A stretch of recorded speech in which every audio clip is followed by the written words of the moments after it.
welcome everyone. Today we're happy to have Henri-Paul Rousseau, who's an adjunct professor at HEC Montreal and invited professor at the Paris School of Economics. Welcome, Henri-Paul. Happy to be here. In the class, we talk about risk, and in particular, the relationship between risk and entrepreneurship, the role played by venture capitalists and private equity. And we through an example, we basically see that these actors can actually provide insurance to entrepreneurs, and that typically stimulates entrepreneurship. And what is the role played by these different actors, perhaps in Quebec and Canada that you know well, but also more generally if you have a perspective on that? So let's concentrate on the venture part, which is where the entrepreneur are creating their business. There, everybody probably remember that, but it's important to distinguish. We have the friends and family money. It's called sometimes the love money, the seed money. Okay, so that's the first segment of the VC. The second one is what we call the early stage.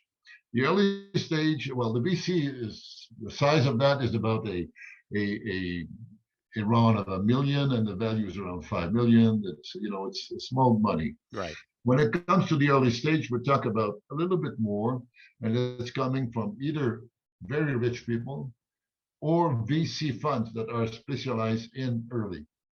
And then you have the venture growth. Venture growth is where you have company, they make money, they don't have a maturity enough to be going to the market. They're not late stage, they're just before late stage. So that's we call that the venture growth. And the last one is the late stage. You're ready to launch the Sputnik to either the market or to a private equity. At the early stage, the type of challenge that you're facing from the investment part is more risky. Right. So you will have there, we call angels, people who have with them not only money, but they have smart money, they have experience, they have expertise, they are connected. And this is for them the role of de-risking. Why do they de-risk the venture associated with creating a business? Because they come with the fund that the person needs, but also they will be investing in different ventures. So most likely they will lose money in 90% of them, but they will make a lot of money in the 10%. In Quebec, Henri-Paul, there are a lot of funds that are actually, you could say not state-run, but at least are, sort of public funds. It's a particularity of Canada. In fact, we do have that across the country, and more so here in Canada than with fund in the US. You need not only money, but you need expertise, experience, connections, understanding, success, insuccess, failures. All this build knowledge. So capital, we call that not only seed money, but smart seed money. Well, there's no insult in saying that the government doesn't have overnight this expertise, experience, and they have to build that. And that has been a road of experience. And that's why when you look back, you do have many of these cases that were not successful. There's also a danger when you come out and you don't have this expertise and you don't have this capacity to diversify. Well, you face the risk of being selected, adversely selected. Yeah, right. So those who will address to you are those who need a lot of money, and you don't have the way to discriminate between the good ones and the bad ones. Secondly, for those who are in business, they're lacking patient money, the money that stay with you for long. And that is associated with the fact it's like when you meet your girlfriend or your boyfriend. What happened at the beginning, you are who you are, and she or he is who is she. But over time, we change. Entrepreneurs change over time, fund change over time, and the difficulties is to maintain a good and open relationship over time.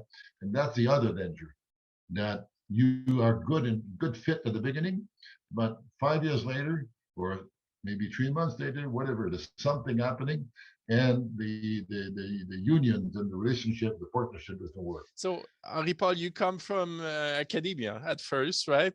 You were a university professor. At some point, you jumped to the banking sector. You eventually led the La Laurentienne, Laurentian Bank, and then was CEO of La Caisse de Dépôt, so one of these investors, Right. and at the end, vice president of the board at Power Corporation.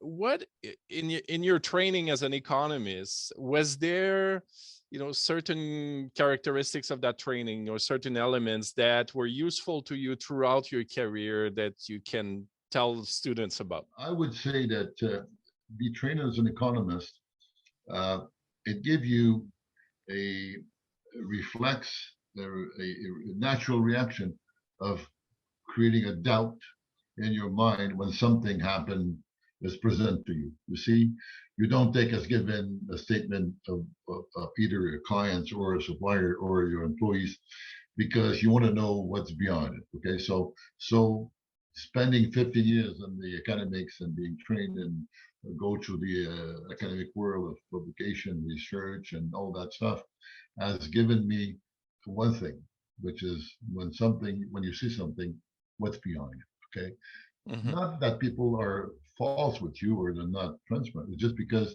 things may be more complex than it looks like. So that's first. The second, it's given me a great capacity to learn because as Mm-hmm. as a professor, you want to understand. So you naturally deep dive into issues and you make a statement question. And if you don't be afraid of look stupid, you ask a bunch of questions and it's the world of economists to do that, right? You Right. continuously want to understand.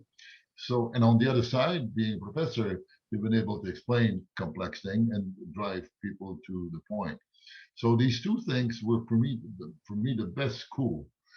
The other thing I've been lucky. I had fantastic mentors. When I discovered the role of the mentor that I got early in the game, I understood one thing: I need an advisory board around me. So I did create that. Most of the people who have been on this advisory board over time, I changed the board because I've been changing job. Yeah. And most of the time, people didn't even know they were my advisory board. They didn't pay them for that. But they were people that I fully respect, and I would not hesitate to call on them and say, I'd like to have a lunch with you or have a breakfast. I'm facing an issue never faced before. Mm-hmm. I thought that you probably have ideas about that. You may be having that problem before. Can I use your brain? And I would say 99.9% of people would say yes. Those who say no, they would say upfront, I don't know anything about that. So you go to the other one. So in some sense for students, what you're saying, if we try to apply it to them, in some sense it's, be upfront about what you don't know, but don't hesitate to ask questions and to actually try to Exactly. use all the knowledge around you. Yeah, yeah, And I that's what I tell them all the time. They yeah, should yeah. ask questions in class. And Yeah, the so what bottom you're, line is that there is no stupid question. There may be a right. stupid answer sometimes, Yeah. but there's no stupid question. And to be honest and frank and to have the humility to say, sorry, what you just said, I don't understand. Could you repeat? Could you repeat differently? I have one day a boss who was fantastic. He would understand that in the committee or in the board that the very technical actuary or accounting guys or economists came around and Mm-hmm. explained something, and he would look around and he would discover rapidly that most people didn't get a clue what he was talking about. Yeah. And instead of criticizing the person, he would say, sorry, I know you explained that to me before, but I don't really got it. Could you do it again? And if anyone in this room could explain to me, I'd be happy also to learn, but I have difficulty to really grab this complex issue. And then the whole group change. Right. Because if the boss in front of us say, I don't understand, who am I to say I understand? So it gives to the person a second chance Mm-hmm. to really explain correctly. So this is a great, to me, was a great lesson in life. I got that early This in my is life. this is very valuable. Thank you for sharing that. So thanks a lot, Henri Paul, for answering our questions and giving all that wisdom, and so thank you very much for participating. My pleasure, and good luck to every one of you guys and girls.